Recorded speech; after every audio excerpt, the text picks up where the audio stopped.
Aliona hivi vitu, hivi ving'ombe, nitakufa nitaviacha, akaamua kumpelekea Mungu bila kinyongo.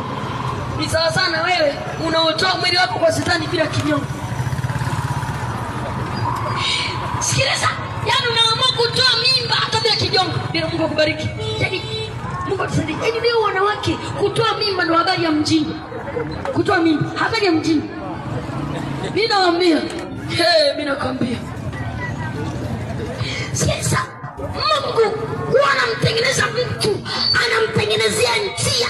Narudia tena, Yesu aliposema yeye ndiye njia na kweli na uzima, alishaona ya kwamba wanadamu njia ambao wanaipitia sio njia kweli na uzima. Mungu akubariki. Na hiyo njia inaenda upotevuni, inaenda motoni. Kwa maana akawaambia, mimi ndo njia na kweli na uzima.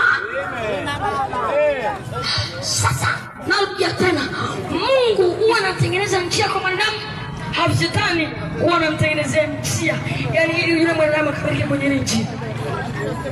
Shetani, sikiliza, Shetani ni mtu wa matatizo, Mungu ni mtu wa matendo mema.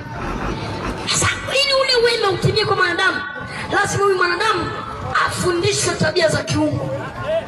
Ili huyu mwanadamu atimie kwenye njia za Shetani, inatakiwa huyu mwanadamu afundishwe njia za kipepo.